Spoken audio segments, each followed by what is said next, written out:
of the heavens and the earth, Lord. The living God, the living God, the Holy One. Say you are, and we give you worship.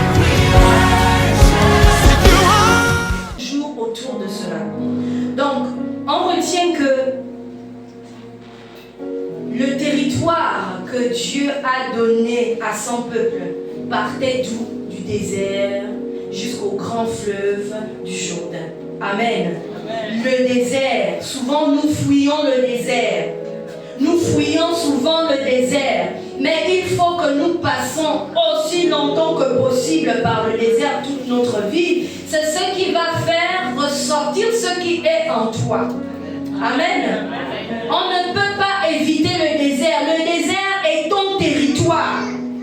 Quand je suis dans mon territoire, je dois contrôler mon territoire et je dois pouvoir apporter la solution face à un besoin. Alléluia. Je dois apporter la solution. Quand je suis dans le manque, j'ai la solution avec moi. J'ai la parole de Dieu qui est une solution. Quand je suis dans l'abondance, les cris de joie sont là. Je rends grâce à mon Dieu. Amen. On doit pouvoir discerner cela. Et cette chose s'applique à nos vies au quotidien. Nous avons différents types de territoires et nous devons être sensibles afin de pouvoir gouverner nos territoires. Ton cœur est un territoire. Tes pensées sont un territoire. Ton corps, ta chair est un territoire. Ton âme est un territoire. Ton esprit est un territoire. Alléluia. Tes finances aussi sont un territoire. Ton foyer, ton travail, tes investissements, tes projets sont des territoires. Qui gouverne tes territoires? Qui prend des décisions sur tes territoires? C'est là la question que nous devons nous poser. Amen. Josué était rassuré parce qu'il avait une promesse. Dieu lui donna cette promesse. Si vous vous rappelez, quand on a lu Josué 1, au verset 4, avant le verset 4, au verset 3, il dit: tout lieu que foulera la plante de votre pied, je vous le donne, comme je l'ai dit à Moïse. Peut-être que ce n'était pas prévu que le peuple puisse battre Silion et puis prendre son territoire, mais parce que la parole avait déjà été libérée, parce que la puissance qui accompagnait la parole ne peut que s'accomplir, d'où elle s'est accomplie. Amen. Je ne peux pas fouler le pied d'un territoire et puis je suis renversé. C'est que je dois remettre en question ma stabilité d'abord. Je dois d'abord remettre en question mes fondations. Au verset 5 de Josué, toujours, après lui avoir légué cette promesse, il rassure et sécurise en disant: nul ne tiendra devant toi tant que tu vivras. Parce que dans ta vie, il y a le souffle de Dieu. Dans notre vie, il y a l'esprit de Dieu. Ce qui nous donne la vie, c'est le souffle de Dieu. Quand Dieu a créé l'homme, s'il ne soufflait pas, qui allait être debout? On dit il souffla, n'est-ce pas? Ça veut dire quelque chose est parti de lui et est entré en nous. C'est ce qui nous met en accord avec lui en permanence, en contact avec le Seigneur. C'est le souffle que nous avons, qui est de lui. Amen. Je serai avec toi comme j'ai été avec Moïse. Je ne te délaisserai point, je ne t'abandonnerai point. Et la mission qu'il donne à Josué, c'est: fortifie-toi et prends courage. Tu te fortifies par la parole. Tu te fortifies par ses armes. Alléluia. Dans chaque domaine de notre vie, nous sommes confrontés par des défis. Quel que soit là où tu es, que tu sois à l'est de ta vie, au nord de ta vie, au sud ou à l'ouest, tu tournes toujours autour de ça jusqu'à ce que Dieu te prenne. C'est comme ça. Ça a été établi comme ça. C'est comme le lever du jour, le lever du soleil et le coucher du soleil. Amen. Il y a un lieu précis où il se lève et il y a un lieu précis où il se couche. C'est comme la vie et la mort. C'est Dieu qui a instauré ces lois. Personne ne peut les changer. Alléluia. Donc nous devons veiller sur nos territoires. Ce qui guette en permanence l'homme comme distraction, il y a le péché, il y a l'ignorance, nous avons l'épuisement et les alliances c'est-à-dire des réclamations. La Bible nous dit encore, quand Caïn venait de commettre l'acte, qu'est-ce qu'il dit? Que domine, le péché se couche à ta porte, mais toi, domine. C'est-à-dire, nous sommes déjà à un moment donné conscients de ce qui est bien et de ce qui n'est pas bien. Même quand un enfant naît, il peut déjà identifier que ce que je peux faire est mauvais, ce que je peux faire peut être bon. Il y a déjà cette nature adamique en tout le monde. Et c'est quand nous acceptons Jésus que nous nous débarrassons de cette vieille nature et que nous nous revêtons de l'homme nouveau. Mais l'homme nouveau en nous ne vient pas en vacances ou ne vient pas passer du temps parce qu'il doit l'être. Il doit rendre témoignage de son existence en nous. Et ce qui rend témoignage de son existence en nous, c'est notre vie de sainteté, la première chose.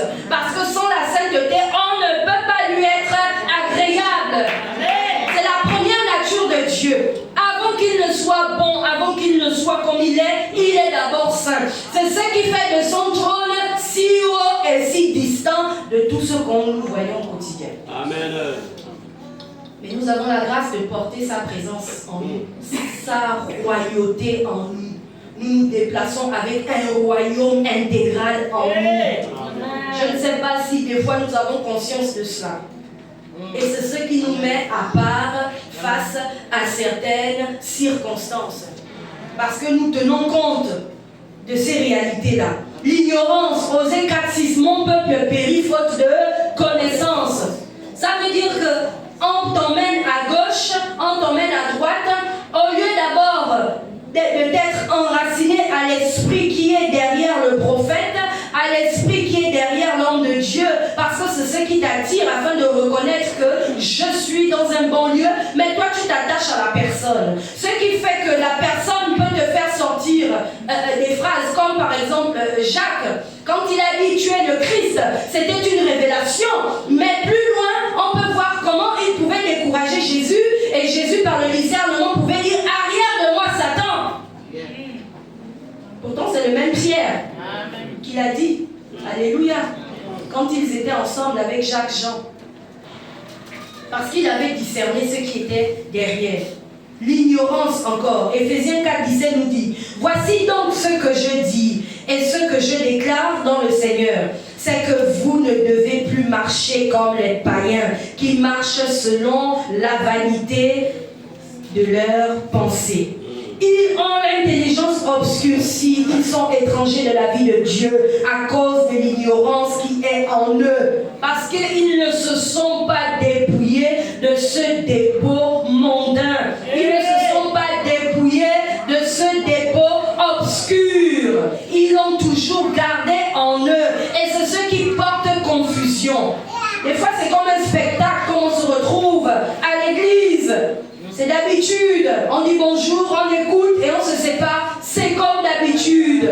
On ne réalise plus les paroles qui sont sorties, on n'arrive pas à discerner que la personne, peut-être qui se tient devant moi ou qui m'encourage avant ou après le culte, bien qu'elle m'ait fait quelque chose que je n'ai pas apprécié autrefois, mais parce que ma sensibilité spirituelle, elle est aiguisée et mes oreilles sont ouvertes, je peux pouvoir écouter la parole du Seigneur à travers cette personne.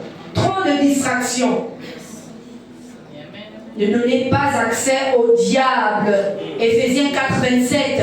Il faut dominer.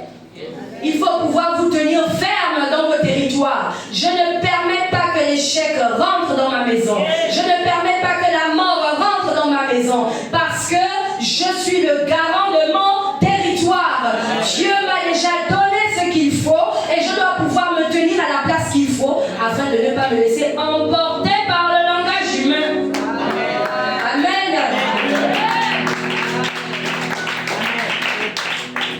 Amen. Être concentré dans la parole. Être concentré dans ma marche. Être concentré dans ma destinée. Alléluia. Amen. La Bible dit dans Colossiens 3:2, affectionnez-vous aux choses d'en haut et non à celles qui sont sur la terre. Parce que ma nature, elle est céleste, elle n'est pas terrestre. Donc quand je suis épuisé, je me retourne vers mon Créateur. Seigneur, je suis fatigué et chargé, je viens devant ton trône de grâce avec ferme assurance, afin d'être secouru dans tous mes besoins, afin d'avoir encore un rafraîchissement de ma part. Je dépose tout fardeau à tes pieds. J'ai besoin de ton soulagement dans mon territoire, que ce soit ma santé, que ce soit mes finances, que ce soit ma vie, que ce soit une orientation quelconque qui peut perturber ta paix. Amen. L'ennemi ne rentre pas dans un territoire comme ça sans avoir analysé, réfléchi, sans avoir d'abord détecté où et par où il doit passer, sans avoir analysé les faiblesses ou les forces de la personne. Et il va attendre, il va camper là dans le désert. Il ne va pas aller camper dans le Jourdain, là où il y a l'eau, là où il y a l'abondance, là où il y a les commerces, là où il y a les échanges. Non, il va venir camper dans le désert. Ça veut dire quand tu vas passer par ce territoire, nous le passons tout le temps que possible au quotidien. Tu peux être le matin dans un désert et le soir avoir déjà traversé de l'est au nord. Tu es déjà à autre chose. Alléluia. Dans un mois, 2 mois, la même chose. Ça reprend à chaque fois. Mais il t'attend toujours dans le désert. À un moment donné, il va essayer de passer par les murmures. Il va essayer de passer par l'épuisement. Des fois, tu ne sais plus quoi dire. C'est là où il va te dire, mais dors, tu n'as pas besoin de prier. De toute façon, Dieu veille sur toi. Alors que la vie, notre vie, ce qui nous rend en permanence en contact avec le Seigneur, c'est le langage. Et le langage est défini comme la prière. Nous devons échanger, avoir en permanence un dialogue avec notre Dieu. En toutes choses et en toutes circonstances. La Bible dit dans Jacques 5, 13, quelqu'un parmi vous est-il dans la souffrance qu'il prie? Quelqu'un parmi vous passe par le désert qu'il prie? Parce que nous avons autant besoin d'être ressourcés et de ressentir la présence du Seigneur dans le désert. Quand nous crions à lui, il se hâte à nous écouter et à nous exaucer. Il n'a pas abandonné son peuple dans le désert. Il a fait jaillir l'eau du rocher le plus dur. Qui va cogner sur un rocher et faire jaillir de l'eau? Déjà, même pour fondre un rocher, il y a des matériaux spéciaux qui coûtent cher. C'est fait en acier. Ça veut dire même la lame peut te peser 15-20 kilos. Et c'est pas toi qui le prends, c'est une autre machine qui pèse des tonnes et qui peut maintenant aiguiser ce rocher. Et même là, ça dépend encore de quel rocher, parce qu'il y a des rochers qui n'ont jamais été touchés. Mais Dieu reste Dieu. C'est lui qui trace les chemins dans le désert. Alléluia. Et il se plaît en permanence de nous faire passer par notre territoire dénommé désert, pour voir à quel point nous lui faisons confiance, pour voir à quel point nous l'adorons en esprit et en vérité, sans pour autant attendre quelque chose venant de lui.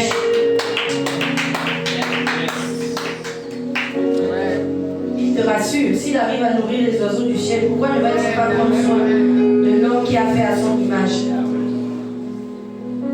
Amen. Dans le désert, faire attention à l'épuisement. La Bible nous dit dans Matthieu, venez à moi vous tous qui êtes fatigués et chargés, je vous donnerai du repos. Alléluia. C'est déjà d'avoir la reconnaissance d'aller vers Dieu. Aujourd'hui, beaucoup ne parlent plus au Seigneur. Beaucoup se plaignent beaucoup entre hommes et gardent dans leur cœur, mais ne parlent plus à Dieu. Il faut dire, Seigneur, je suis asphyxié. Seigneur, je suis incomprise. Les gens ne me comprennent pas. Est-ce que c'est moi qui ai un problème ou bien ce sont des gens qui sont autour de moi? Il faut parler au Seigneur. Il faut avouer toutes choses dans les moindres détails. Alléluia. Et c'est là qu'il donne de la force à celui qui est fatigué. Et c'est là qu'il répond à tes préoccupations. Le désert. Nous avons aussi des alliances qui réclament des fois des alliances de sang. La Bible dit dans Jean 1, 12, 13, à tous ceux qui qui ont reçu, qui ont cru, elle a donné quoi? Le pouvoir de devenir quoi? Enfants de Dieu. Lesquels, on précise, ne sont pas nés de la volonté du sang, ni de la chair, ni de l'homme, mais de la volonté de Dieu. Donc je dois pouvoir connaître quelle est la volonté de Dieu pour ma vie. Il y a beaucoup qui connaissent trop ce qui est attaché à leur sang, à leur nom, si vous voulez, à leur famille. C'est pas mauvais, c'est bien pour le combat spirituel. Mais c'est mieux de connaître la promesse que Dieu a pour moi. Amen. Qui est attaché à ma vie, qui est attaché à mon succès, qui est attaché à mon avenir, afin que je me focalise au quotidien, quelle que soit la durée de traversée dans le désert que je pourrais passer. Et je m'appuierai dessus. On nous dit les cieux sont les cieux de l'Éternel. Il a donné la terre au Fils de l'homme. Dans Psaume 115 au verset 16. Les cieux sont les cieux de l'Éternel. Ça veut dire il a déjà tout fait. Il a déjà tout accompli. Et il a donné à chacun sa part de responsabilité. C'est comme une mère, un parent à qui on donne la part de responsabilité de veiller sur les enfants.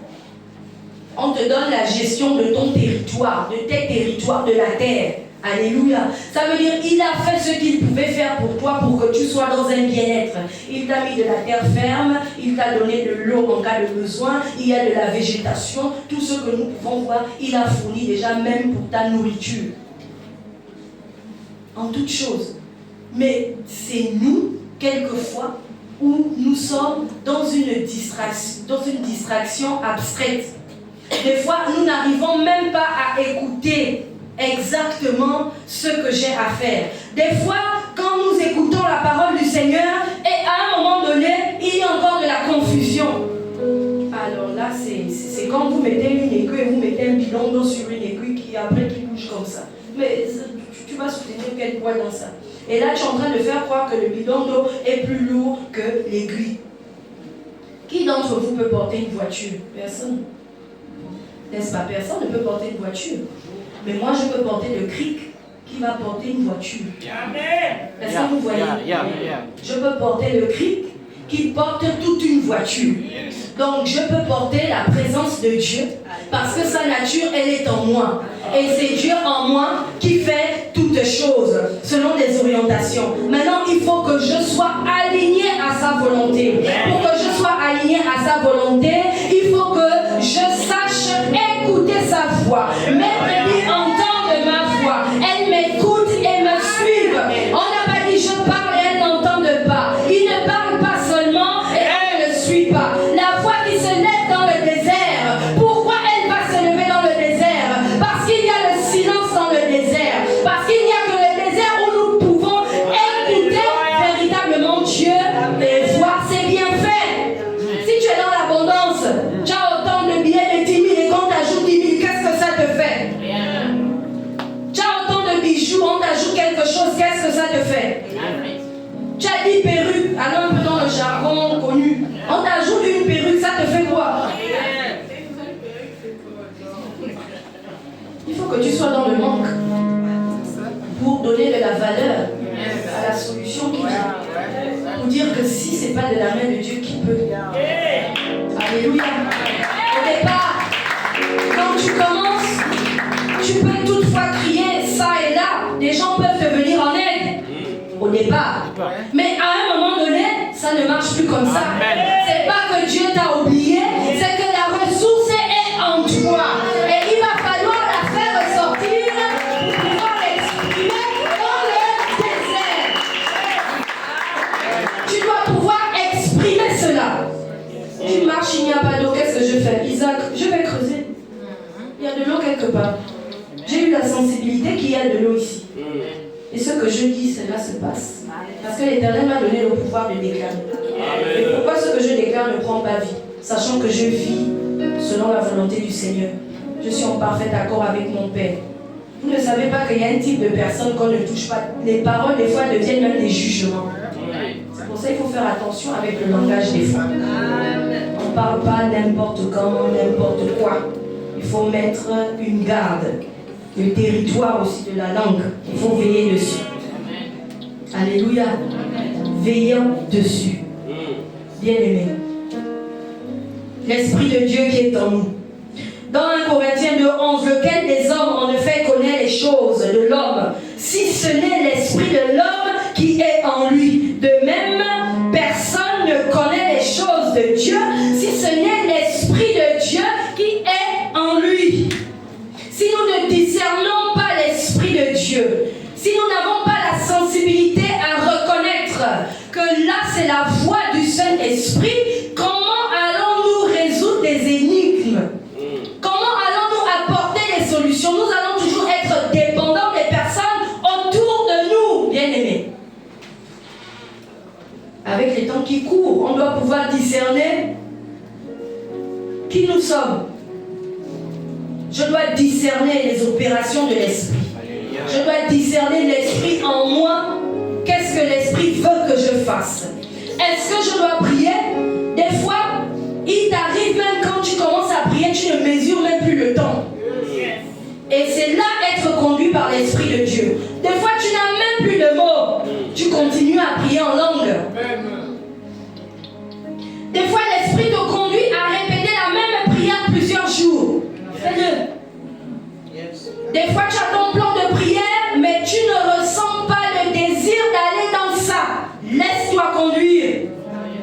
C'est ça le discernement, être à l'écoute de l'Esprit, la capacité de juger clairement et sainement sa voix, la distinction.